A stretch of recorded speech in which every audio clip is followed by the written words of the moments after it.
కాటేపల్లి గ్రామంలో ఏవైతే టైర్ల ఫ్యాక్టరీ వల్ల వచ్చే కాలుష్యం వల్ల ఎదురవుతున్నటువంటి ఇబ్బందుల గురించి చర్చించడానికి ఆ ఫ్యాక్టరీలను రద్దు చేయాలని ఇక్కడ ఈ సమావేశానికి అఖిలపక్ష సమావేశానికి వచ్చినటువంటి కాటేపల్లి గ్రామస్తులకు ఆయా పార్టీల పెద్దలకు మరియు ముఖ్యంగా ఈ కార్యక్రమాన్ని ముందుండి నిర్వహిస్తున్నటువంటి సంగంరెడ్డి పృథ్వీరాజ్ యాదవ్ అన్నకు కూడా ఉద్యమాభివందనాలు తెలియజేసుకుంటూ ముఖ్యంగా ఈ అంశాన్ని మేము ముందుగా ఎందుకోసమంటే మా జిల్లాలో ఉన్నప్పుడు ముందుగా మాకు ఈ అంశం మన తొలి వెలుగు రఘు ఛానల్ ద్వారా అట్లాగే పృథ్వీరాజ్ యాదవ్ అన్న మరియు పాశం యాదగిరి అన్న అందరూ కూడా కలిసి అక్కడికి వెళ్ళి క్షేత్రస్థాయిలో పర్యటించి అక్కడ ఉన్నటువంటి ఆ ఫ్యాక్టరీల వల్ల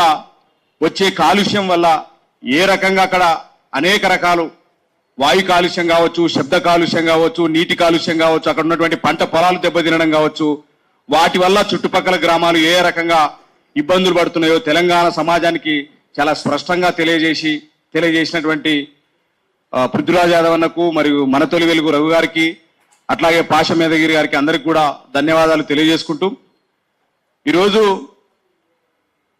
ఎవరైతే ఈ ప్రాంతం గురించి మాట్లాడుతున్నారో, ఈ ప్రాంత అస్తిత్వం గురించి మాట్లాడుతున్నారో, ఈ రోజు అక్కడ వచ్చినటువంటి కంపెనీ ఏదైతే ఒక మార్వాడికి సంబంధించినటువంటి ఆ టైర్ల ఫ్యాక్టరీ ఉన్నదో వాడొచ్చి ఈ ప్రాంత అస్తిత్వాన్ని దెబ్బతీసేలా, ఆ సంస్కృతిని దెబ్బతీసేలా, ఆ వాతావరణాన్ని దెబ్బతీసేలా చేస్తున్నటువంటి వాడు దేశ ప్రేమికుడు అవుతాడు. లేదు దేశం అంటే మట్టి కాదు, దేశం అంటే మనుషులు అని ఒక ప్రముఖ కవి అన్నట్లు మరి ఈ దేశం అంటే ఆయా రాష్ట్రాల కలయిక, భిన్నత్వంలో ఏకత్వం ఉంటుంది, ఒక్కో రాష్ట్రానికి ఒక సంస్కృతి ఉంటుంది. మరి అందులో ఈ తెలంగాణ రాష్ట్రానికి ఒక ప్రత్యేకమైన అస్తిత్వం ఉన్నది, ఒక ప్రత్యేకమైన కల్చర్ ఉన్నది. అట్లాంటి కల్చర్ని ఇట్లాంటి పెట్టుబడిదారులు వచ్చి నాశనం చేస్తుంటే దాన్ని అడ్డుకోవడానికి ప్రయత్నించినటువంటి పృథ్వీరాజ్ యాదవ్ లాంటి వాళ్ళు, రఘు లాంటి వాళ్ళు, వీళ్ళందరూ కూడా దేశ ద్రోహులైతే వాళ్ళు దేశ ప్రేమికులు ఎట్లయితారు? దీన్ని మనం ఆలోచన చేయాల్సిన అవసరం ఉన్నది.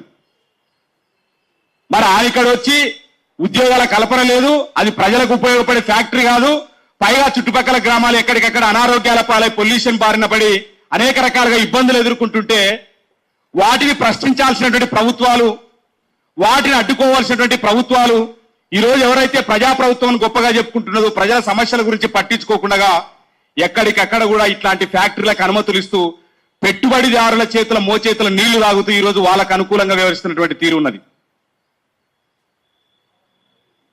ఈనాడు ఉద్యమాల గురించి తెలియని, ఉద్యమాల నేపథ్యం నుంచి రానటువంటి వ్యక్తి మన ముఖ్యమంత్రిగా ఉండడము ఒక దురదృష్టం.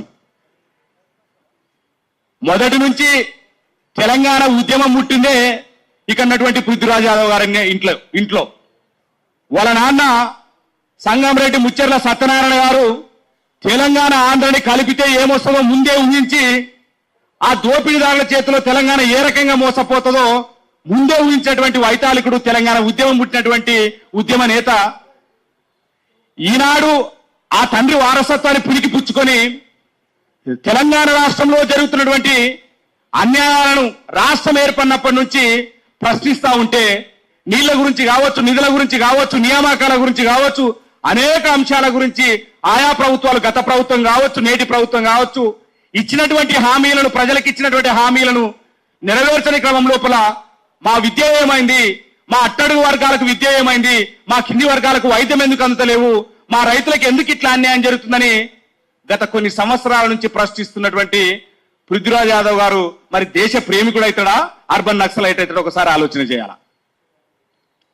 ఇవన్నీ దృష్టిలో పెట్టుకొని ఈ మార్వాడీలు వచ్చి వాళ్ళు మేము వెళ్ళమనలేదు, మా ప్రాంతంకి వచ్చి మా మీద యజమాయిషి చేస్తూ, మా కల్చర్ని దెబ్బతీస్తూ, ఇక ఉన్నటువంటి వ్యాపార అవకాశాలను దెబ్బతీస్తూ, ఆ వస్తువును ప్రొడక్ట్ చేసిన కాడ నుంచి, రిటైలర్ కాడ నుంచి మొత్తం ఏజెంట్ వరకు కూడా అన్ని కూడా వాళ్ళే ఉండడం వల్ల మొత్తం కూడా వాడొకరు పావులకి తక్కువ ఇచ్చేసి అత్యధిక లాభాలు సంపాదిస్తూ, ఎక్కడైతే మ్యానుఫ్యాక్చరర్ ఉంటాడో, ఎక్కడైతే ఏజెంట్ ఉంటాడో, ఎక్కడైతే రిటైలర్ ఉంటాడో వాళ్ళందరూ కూడా, డీలర్ ఉంటారో వాళ్ళందరూ కూడా ఒకే వర్గానికి సంబంధించిన వాళ్ళు కావడం వల్ల వాళ్ళు అనేక రంగాల లోపల ఇక్కడ ప్రవేశించి మా యొక్క వ్యాపార అవకాశాలను దెబ్బతీస్తున్నారు అని చెప్పేసి మాట్లాడుతూ ఉంటే మీరు వెనక్కి వెళ్లాల్సిన అవసరం, మీరు వెనక్కి వెళ్ళాలని అంటలేము. ఈ దేశం అంటే భిన్నత్వంలో ఏకత్వం, అది మాకు కూడా తెలుసు. ఆయన ఒక పిహెచ్డి చేసిన డాక్టరేటు, అనేక ఉద్యమాలు, ఒక ప్రొఫెసర్ గా పనిచేసినాడు, అనేక ఉద్యమాలు చేసినాడు.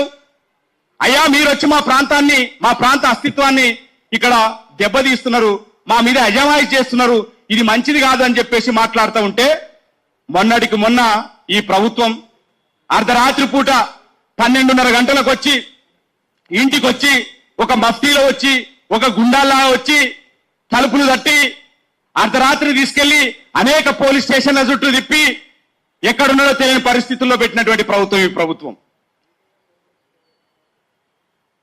ఎందుకు అసలు బంద్ పిలుపు ఇవ్వకపోయినా కూడా, బంద్కు గోబ్యాక్ అనే పిలుపు ఇవ్వకపోయినా కూడా ఆ కల్చర్ని మేము వద్దంటున్నాము, మా అస్తిత్వాన్ని దెబ్బతీసేది వద్దంటున్నాము, మా వ్యాపారస్తుల అవకాశాలను దెబ్బతీస్తూ మా ఆత్మగౌరవాన్ని దెబ్బతీసేలా తెలంగాణలో తాగుబోతులని మాట్లాడుతున్నటువంటి వారిని, వారి యొక్క వ్యాపారాలని, ఈ ప్రాంతం లోపల వాళ్ళ యొక్క యాజమాయిషిని మనం అడ్డుకోవాలని చెప్పేసి మాట్లాడిన తప్పుకు అర్ధరాత్రి వచ్చి అరెస్ట్ చేసి తీసుకెళ్లి మళ్ళీ సాయంత్రము 4 గంటలకు, నాకు తెలిసి గతంలో కూడా అనేక ఉద్యమాలు చేసిన క్రమంలో కూడా ఏనాడు కూడా ఆ ప్రభుత్వం కూడా ఈయనను అంత అక్రమంగా అరెస్ట్ చేయలేదు. ఈ రోజు అసలు ఉద్యమాల చరిత్ర తెలియని వ్యక్తి ముఖ్యమంత్రిగా ఉండడం వల్ల ఇట్లాంటి వారిని అణిచివేస్తే ఊరుకుంటారు అనుకోవడం చాలా మూర్ఖత్వం. ఎంత అణిచివేస్తే అంత ఉద్యమం పైకి లేస్తుంది అనే విషయం, వాస్తవ విషయం రేవంత్ రెడ్డి గారు తెలుసుకోవాలి. ఈరోజు తెలంగాణ సమాజం అంతా ఆలోచిస్తా ఉన్నది, అందరూ వీళ్ళ వైపు చూస్తా ఉన్నారు. ఒక గొంతు లేని వారికి గొంతుకై ప్రశ్నిస్తున్నటువంటి వీరి పట్ల తెలంగాణ సమాజం, అట్టడుగు వర్గాలు అందరూ కూడా అయ్యో కనీసం వీళ్ళు మా గురించి మాట్లాడుతున్నారు, గత ప్రభుత్వాలు మాట్లాడలేదు, నేటి ప్రభుత్వాలు మాట్లాడలేదు, మాతో ఓట్లు వేయించుకున్న తర్వాత మా ఆశలు, మా ఆశయాలు, మా డిమాండ్లు ఏవి పట్టించుకోలేదు, కనీసం వీళ్ళైనా మాట్లాడుతున్నారని ఆశగా వీళ్ళ వైపు ఎదురు చూస్తుంటే ఎట్లయినా కానీ అనగదొక్కాలనే కుట్ర జరుగుతున్నటువంటి పరిస్థితి ఈ రోజు కనిపిస్తా ఉన్నది. మేము కూడా జోగులాంబ గద్వాల జిల్లా లోపల ఇదే సీడ్ పత్తి రైతులు, అక్కడ విత్తన పత్తి రైతులు దాదాపు 40-45 ఎకరాలకు పైగా అక్కడ విత్తన పత్తిని పండించిన క్రమం లోపల, ఆ దూది గింజను ప్రాసెసింగ్ చేసే క్రమం లోపల యాసిడ్ తో డిలింటింగ్ చేస్తారు ఆ విత్తనాన్ని. ఆ చుట్టుపక్కల గ్రామాలు పొల్యూట్ అవుతా ఉన్నాయి, మొత్తం కూడా యాసిడ్ మొత్తం పారి చుట్టుపక్కల పొలాల లోపల పంటలు పండడం లేదు. మేము నేషనల్ గ్రీన్ ట్రిబ్యునల్ ఆశ్రయించి వాటిపైన ఫైన్ వేయించి బంద్ చేయించినాం. ఉద్యమాలు 10 సంవత్సరాలు ఉద్యమం చేస్తే అక్కడ అది నెరవేరింది. ఇట్లాంటి వాళ్ళ సహకారంతో, ఇట్లాంటి వాళ్ళు ఇచ్చినటువంటి ప్రోత్సాహంతో ఖచ్చితంగా మీరు ముందుండండి, మేము కొట్లాడతామని చెప్పేసి అక్కడ మేము గట్టిగా కొట్లాడితే 10 సంవత్సరాలు కొట్లాడి నేషనల్ గ్రీన్ ట్రిబ్యునల్లో కేసేసి పొల్యూషన్ బోర్డుని ఆశ్రయించి కలెక్టర్ గారికి వినతి పత్రాలు ఇచ్చి ఒకసారి కాదు 2 సార్లు కాదు అనేక పోరాటాలు చేస్తే దాదాపు 30 సంవత్సరాల నుంచి ఆ ప్రాంతంలో విత్తన పత్తి పండిస్తుంటే రాత్రుల పూట ఆ విత్తనాలు గడిగేటువంటి అక్కడ కార్మికులు నీటికి యాసిడ్ కి తేడా తెలియక బాత్రూమ్ పోయేటప్పుడు అదే నీరు అనుకొని తీసుకొని పోతే మొత్తం చర్మం కూడా కాలిపోయి అనారోగ్యాల పాలై ఊపిరితిత్తులు దెబ్బతిని అనేక రకాలుగా ఇబ్బందులు పడినటువంటి పరిస్థితి కనిపిస్తా ఉన్నది. ఇక్కడ ఉన్నటువంటి పొల్యూషన్ బోర్డు ఏం చేస్తా ఉన్నది అంటే మొత్తం వల్ల మోచేతి నీళ్లు తాగుతా ఉన్నది, కాసులకు కక్కుర్తి పడతా ఉన్నది. అక్కడ ఉన్నటువంటి అధికారులు వాళ్ళకే నేను పోయి కంప్లైంట్ ఇస్తే రాత్రి గద్వాలు పోయేసరికి పలానా వ్యక్తి వచ్చి కంప్లైంట్ ఇచ్చిపోయిండు, దాన్ని చూసుకోండి అని చెప్పేసి ఫోన్లు చేయడం పొల్యూషన్ బోర్డు అధికారులు. మరి మనకు ఒకటే మార్గం, ఒకటే దారి, మన లాంటి ఉద్యమమే దారి, పోరాటమే దారి. మనం అందరం ఐక్యతతో తీసుకొని ఖచ్చితంగా ఇందాక మన తొలి వెలుగు రవి గారు అన్నట్లు ఖచ్చితంగా అక్కడ ఒక టెంట్ వేయాల్సిందే, ప్రజలని పార్టీల ఖచ్చితంగా ఏకం చేయాల్సిందే, ఏకం చేసి అక్కడ ఖచ్చితంగా పోరాటం చేయాల్సిన అవసరం కూడా ఉన్నది. ఇట్లాంటి వ్యక్తులను, ఉద్యమాలు చేసే వ్యక్తులను అనగదొక్కుతున్నప్పుడు కూడా మన లాంటి వాళ్ళందరూ కూడా అండగా ఉండాల్సిన అవసరం ఉన్నది. నాకు తెలిసి ఒక ప్రివెంటివ్ అరెస్ట్ అంటే ముందస్తు కస్టడీలోకి తీసుకున్న తర్వాత ఎట్లాంటి ఎఫ్ఐఆర్ చేయకూడదు. కానీ మొన్న పృథ్వీరాజ్ యాదవ్ గారిని అరెస్ట్ చేసి అర్ధరాత్రి అరెస్ట్ చేసి నల్లకుంటకు తీసుకుపోయి తర్వాత చంద్రానగుట్ట బండ్లగూడలో పెట్టుకొని సాయంత్రం 4 గంటలకు వదిలిన తర్వాత ఎఫ్ఐఆర్ నమోదైంది. ఎట్లా ఎఫ్ఐఆర్ నమోదవుతుంది? ముందస్తు అదుపులోకి మీరు తీసుకున్న తర్వాత ఏ రకంగా ఎఫ్ఐఆర్ అవుతుందని నేను ప్రశ్నిస్తా ఉన్నాను. ఈరోజు ఏమని పెట్టినారు? అక్కడికి వచ్చి స్టేషన్ ముందరికి వచ్చి స్లోగన్స్ ఇస్తూ లొల్లి చేసినారని చెప్పేసి పెట్టినారు. మరొక వైపు ఏసీపీ గారు ఏమంటారంటే, ఏసీపీ అయినటువంటి జగన్ గారు ఏమంటారంటే, లేదు లేదు మేము అసలు అదుపులోకే తీసుకోలేదు, నాకు తెలియకుండా నా పరిధిలో జరుగుతుందా, అసలు నాకు సమాచారం లేకుండా మేము ఎట్లా తీసుకుంటాము అని చెప్పేసి, లేదా ఆయన తనకు తానుగా నేను అరెస్ట్ అయినానని చెప్పుకుంటున్నాడు. అంటే మరి రాత్రిపూట వచ్చింది ఎవరు? సుఫారీ గ్యాంగ్ ఆయన హత్య చేయించడానికి మఫ్టీలో పంపించినటువంటి, మీ ప్రభుత్వం పంపించినటువంటి, హత్య చేయించడానికి పంపించినటువంటి, గతంలో అనేక మందిని ఈ రకంగానే రాత్రి తీసుకుపోయి మఫ్టీలో పోలీసులు వచ్చి బయటికి తీసుకెళ్లి అనేక మందిని ఎట్లయితే అదృశ్యం చేసినారో అదే విధంగా దీంట్లో చేయాలనుకునే కుట్ర ఏమైనా ఉందనేది మాకు అనుమానం వ్యక్తమవుతా ఉన్నది. ముందస్తు అరెస్ట్ అంటే నేరుగా ఇంటికి రావాలా, ఇంటికి వచ్చి తన కష్టంలోకి తీసుకోవాలా? అలా కాకుండా మొత్తం తన బంధువర్గానికి సంబంధించినటువంటి వాళ్ళ ఇంటి దగ్గరికి పోలీసులను పంపించి మళ్ళీ కూడా ఒక ఉన్నత స్థాయిలో కుట్ర జరిగి, ఎందుకోసం అంటే ఇట్లాంటి ప్రజల తరఫున మాట్లాడుతున్నాడు, ప్రజల గొంతుకై మాట్లాడుతున్నాడు, ప్రశ్నిస్తా ఉన్నాడు, ప్రభుత్వం పైన వ్యతిరేకత వస్తుంది, రేపు మాకు ఇబ్బంది అవుతుందని చెప్పేసి ఈ రోజు ఈనాడున్నటువంటి ప్రభుత్వము అనేక ఆంక్షలు విధిస్తుంది ఇట్లాంటి వ్యక్తుల పైన. కాబట్టి మనం అందరం, ప్రజలందరూ కూడా ఏకం కావాల్సిన అవసరం ఉన్నది, ఇట్లాంటి వ్యక్తులను కాపాడుకోవాల్సిన అవసరం ఉన్నది. ఇందాక చెప్పినట్లు ఎవరెవరో కామెంట్లు పెట్టినట్టు ఇందాక తొలివెలుగు రావు గారు అన్నారు చాలా స్పష్టంగా, మేము కమిటెడ్ గానే ఉంటాము, ఇట్లాంటి వాడు ఉడతా ఊపులకు మేము భయపడేది లేదని చెప్పేసి, అట్లాంటి వ్యక్తుల వెనుక కూడా మాలాంటి వాళ్ళందరం కూడా, మా బోటి వాళ్ళు అందరూ కూడా కష్టంగా అడుగులు అడిగేసి కష్టంగా అట్లాంటి వ్యక్తులను కాపాడుకుంటాం. ఎందుకోసం అంటే మాలాంటి వాళ్ళకి, ఎంతో మందికి గొంతు లేని వారికి గొంతుకై ప్రశ్నిస్తా ఉన్నాడు ఈ రోజు రాష్ట్రంలో, తెలంగాణ రాష్ట్రంలో. అట్లాంటి వ్యక్తులను కాపాడుకోవాల్సిన అవసరం ఉన్నది, ఇట్లాంటి ఉద్యమకారులను కాపాడుకోవాల్సిన అవసరం ఉన్నది, విటలన్న లాంటి ఉద్యమకారులను కాపాడుకోవాల్సిన అవసరం ఉన్నది. ఖచ్చితంగా కూడా మేమందరం కూడా రాబోయే రోజుల్లో ఖచ్చితంగా ఇట్లాంటి ఉద్యమాల పట్ల చాలా స్పష్టంగా మీ అడుగులు అడిగేస్తాం.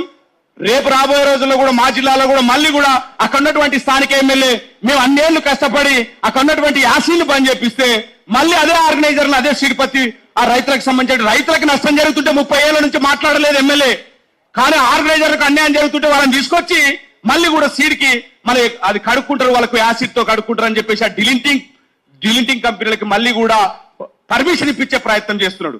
అదే గద్వాల నియోజకవర్గంలో ఒక 500 మందికి ఉపాధి కల్పిస్తామని ఎవరైనా ఒక ఇండస్ట్రీ పెడితే మాత్రము వాళ్ళు కమిషన్ లేకుండా మాకెట్లా, మీరు ఎట్లా పెడతారని చెప్పేసి అట్లాంటి వాళ్ళని ఊపించే ప్రయత్నం చేస్తారు ఆ ప్రాంతంలో ఉన్నటువంటి పాలకులు. కానీ 30 సంవత్సరాలుగా అక్కడ సీడ్ కడగడం వల్ల, యాసిడ్ తో కడగడం వల్ల మొత్తం చుట్టుపక్కల గ్రామాలు ఏ రకంగా భూములు నాశనమైనో ప్రజలందరికీ తెలుసు. ఎర్రవల్లి పైన, హైవే పైన మీరు వెళ్తుంటే బీచ్ పల్లి దాటిన తర్వాత రాయలసీమ ఎంట్రీ అవుతుంటే రాయలసీమకు సంబంధించినటువంటి పెట్టుబడిదారులది అల్లంపూర్ దగ్గర ఒక పెద్ద కంపెనీ ఉన్నది. ఇప్పటిదాకా చుట్టుపక్కల 100 ఎకరాలు కొన్నారు ఆయన.